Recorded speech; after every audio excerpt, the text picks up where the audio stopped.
programs. What about literacy programs for 8, 9, 10, 11? And this is what our education team is here for. Other countries are cleaning their backyards. Why not Papua New Guinea? We can clean our backyards if only we all work together.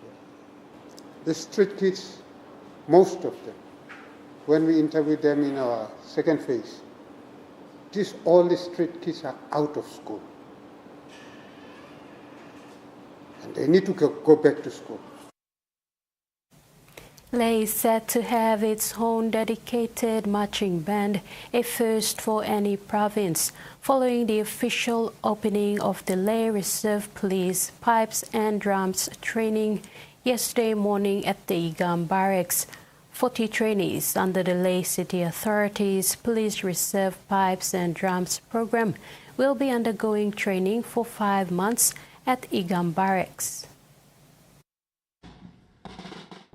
The Police Reserve Pipes and Drums program is a first-of-its-kind initiative that is funded by the Lae City Authority. The 1.2 million kina program is facilitated by the LCA Economic Services and Tourism Division in partnership with the Lae Reserve program. This year, 40 pioneer trainees will be trained for 5 months at Igam Barracks by various specialists and former military personnel.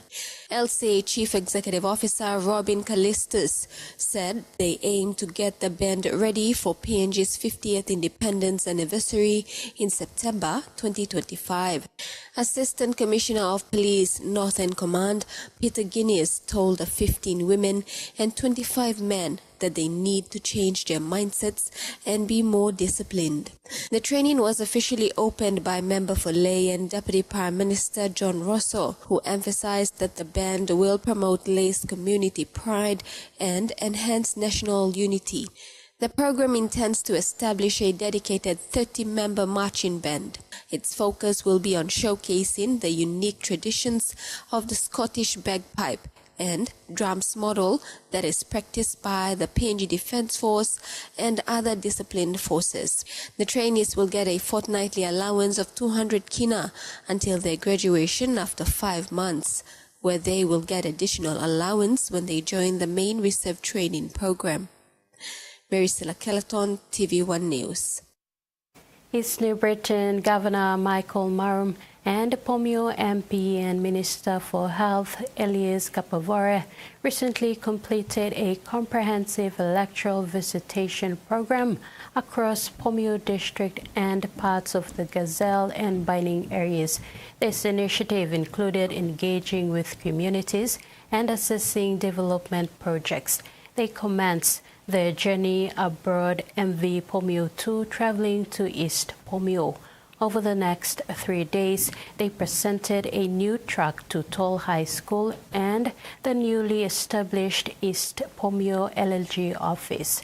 They inspected the newly constructed Level 4 Pomio District Hospital, opened the 40-meter Bailey Malo Bridge in Malakar, and proceeded to Melkoi LLG to open the 17-kilometer Mulusona Uvol Road. Of particular significance was the engagement with communities surrounding the Gilford Oil Palm project in Pomio, which continues to drive academic activity, support local livelihoods, and expand rural employment opportunities. Governor Marum said much work remains to be done. While 16 seats are still too close to call, Labour is guaranteed a sizable majority in the lower house with 85 seats at last count compared to the coalition's 49.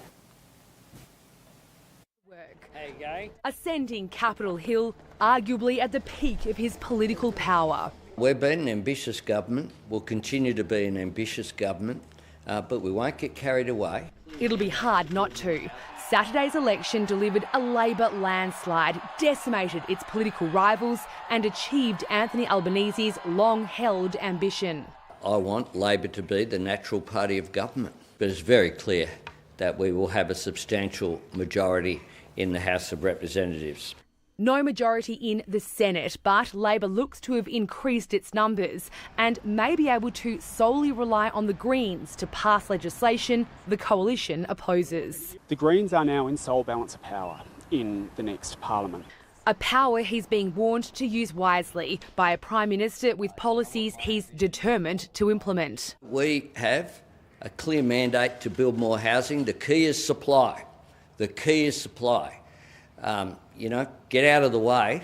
The Greens housing spokesman who opposed Labor's plans in the last parliament is out of the way and out of the parliament, one of the party's casualties on Saturday, on a night that saw voters reject a lurch to the left and right. There's a lot of blame to go around here.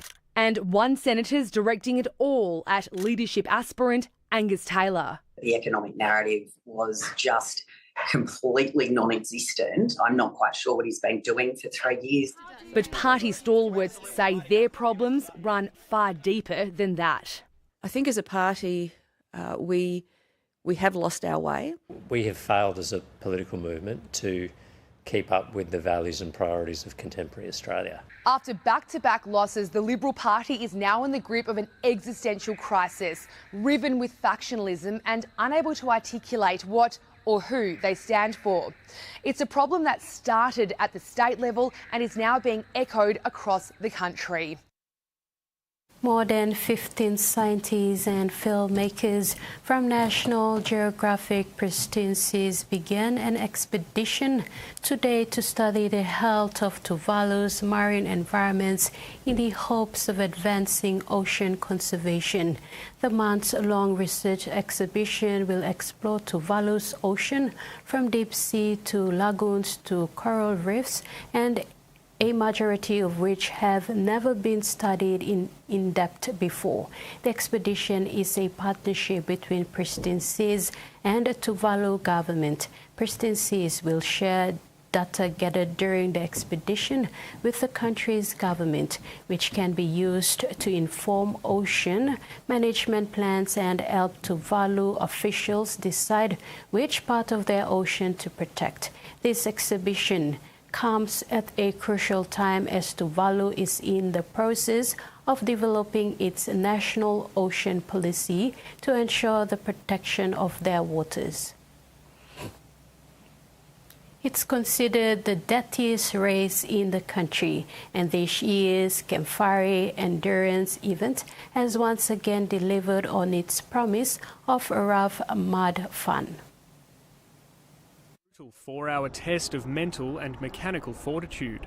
It's a 100% new track this year, so no one along this line has anticipated and seen what's ahead of us. For a crowd of hundreds, Campfire is a chance for the North's mud-loving revheads to come together in celebration of the end of the wet season.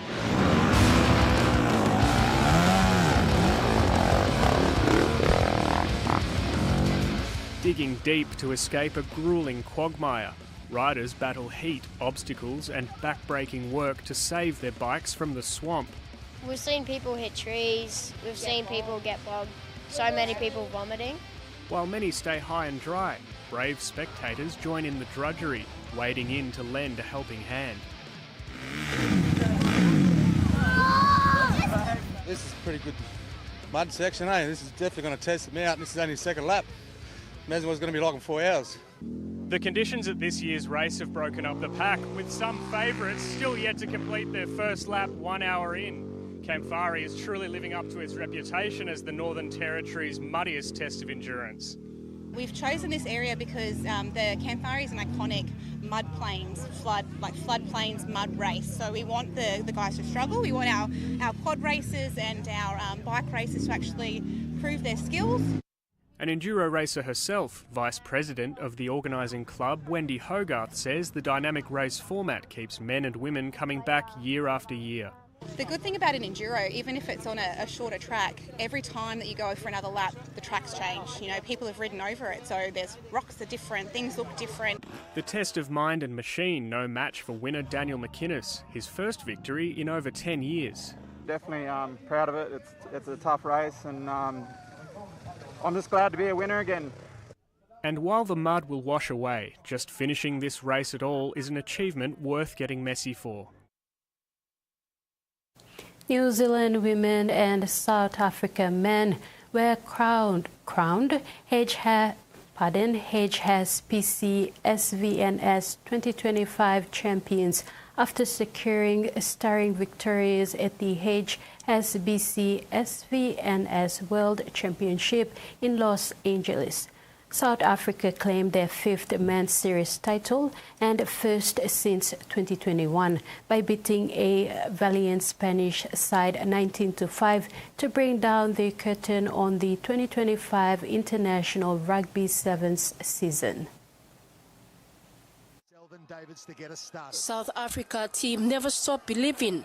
They played 5 phenomenal games and were unstoppable. Spain was ranked 10th in 2024 and have never won a series event, so a silver medal represents impressive progress. The women's final featured Olympic gold medalist New Zealand and reigning SVNS champions Australia, who have played out some epic encounters over this series. New Zealand added more silverware to their collection as they beat Australia for the 4th time in a row to win the World Championship. Already SVNS League winners, they proved too strong for a young but immensely talented Australia team. HSBC Player of the Match, Georgia Miller, scored a marvellous try to get her team going, picking up from her own 22 to score her 29th of the season. And the Black Ferns Sevens went on to show their dominance with a 31-7 final score. New Zealand overcame SVNS League winners Argentina 38-17 to take men's bronze, while hosts the USA were unable to replicate their Olympic bronze medal winning exploits on home soil as they were beaten 27-7 by Olympic silver medalist Canada in the women's bronze medal match. Susan Oriape, TV1 Sports. Broncos coach Michael Maguire has enjoyed learning about his side following their 32-8 lose to the Panthers on Sunday. Brisbane went from beating the top of the table Bulldogs to losing to the bottom-placed Panthers in a week. Good news, Broncos have declared the return of playmaker Ezra Mam. The Broncos have won 4 of their opening 5 games, but now have lost 3 of their past 4 as they struggle for consistency under new coach Michael Maguire.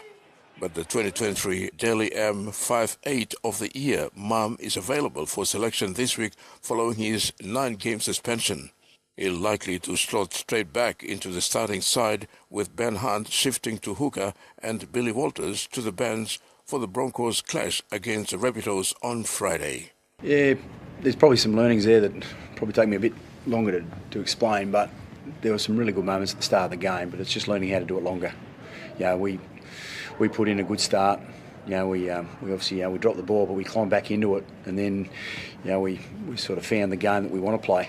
But it's being able to do that for longer periods of time, and that's something there that we'll discuss as a playing group about how to go the longer version of being able to get the success in what this competition asks of you. That's the thing, is being able to play the longer game. And they were able to do that on us, unfortunately, as the game sort of was played out. Brisbane were ripped to shreds by Panthers superstar halfback Nathan Cleary, but Maguire said he enjoyed learning from the loss. Meanwhile, Panthers coach Ivan Cleary expressed mixed reactions to the win, saying he's happy but still plenty of work to do. Still trying to find our way, and so that would help. Some similarities to the game 2 weeks ago against the Roosters, where we had to struggle through the first half. And we did that, and that's sort of like the making of the game. So, it's a turning point, I don't know. Like 2 weeks ago was a good game. Last week, first half wasn't great, but man, he played well. So, I don't know.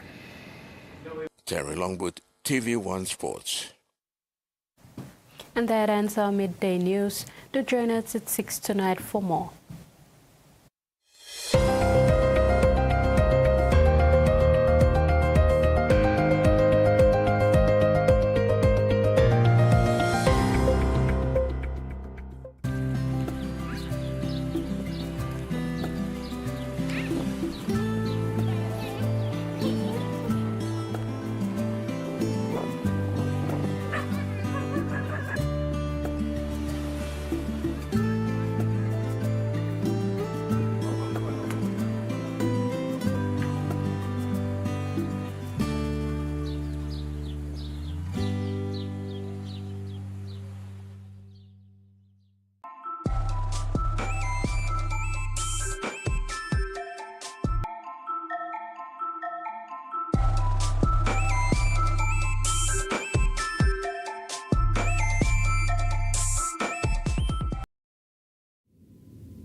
Nanti babe, na tahu si boleh terjadi doa. Atau gua ngudi tahu ya dokter tu na. Atau kau nak ge inda terapi hari deh, kau piara tewa aku kan nanemi. Ge begata besi dulu begata ni teh na. Inda ge awak tewa ini. Atau kau bona tewa. Aku arah bona kaya na ini. Atau na inda ide kata orang jide ge tede na. Awak na ge na to maundo ge dah inda maunda peta. Ge na to bela maundo ni thoda bela maunda de yara.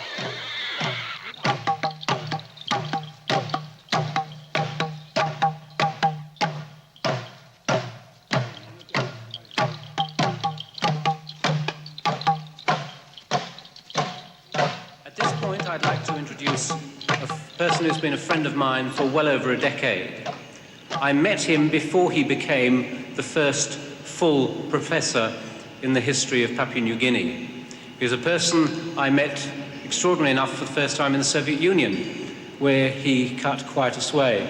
He seemed to be always on television and doing interviews. May I have, as the very first speaker in this new wing, Professor John Wyko.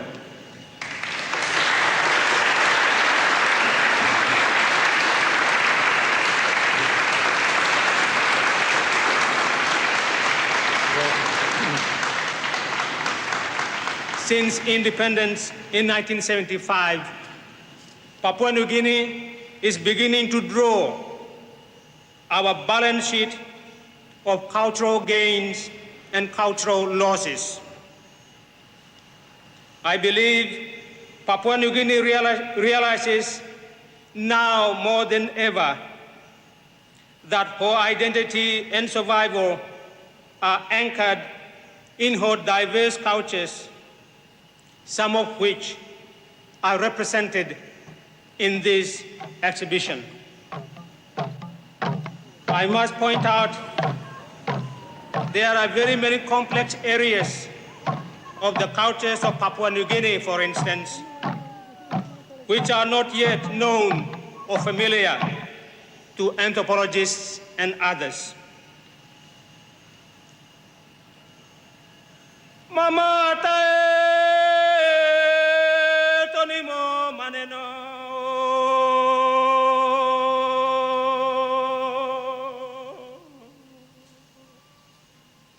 oh maneno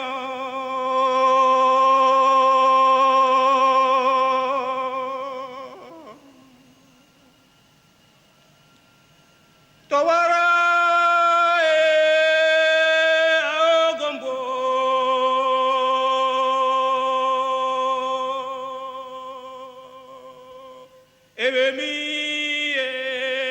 After being awarded his doctorate in Australia, John travelled home to his isolated village on the Gira River to celebrate with his own people. He invited as a guest of honour his academic supervisor, Hank Nelson. I went along as filmmaker with Andrew Pike to record the events. Tape rolling, head tap.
dancers from another section of this same village. They decided to come down to perform a dance, and my uncle, Ernest Munangari, brought me a letter. Now that letter signifies, and indeed he stated in it, that when I decided to hold this ceremony, all my grandparents and the other elders have died, except him, who is my mother's sister. And that, in fact, I have been in school for a long time, and I may not know some of the aspects of the traditional customs and so on. So because of the very special relationship that I have with my uncle, he decided to help me in this ceremony. The Midday have a little metaphor which is to illustrate the delicacy and difficulty of building alliances between people, and it's about the spider. And the spider is going to put his web across, and the important part is to get that first strand across, and he's got to take difficult and dangerous leaps across from one branch to another to get that first strand established, and then he's got to keep working on it to get that web built, and even after the web's there it's likely to get it broken. He's got to constantly be working on that web to keep it stable and in good use. And Midday think about relationships between men in the same way. Difficult to get the first line across, and then even after you've got it established, it can always be easily broken. You've got to keep working on it. Now, the young men in the village have got a much firmer network of alliances than John can ever have. And so he's an outsider coming back in without that security of his network.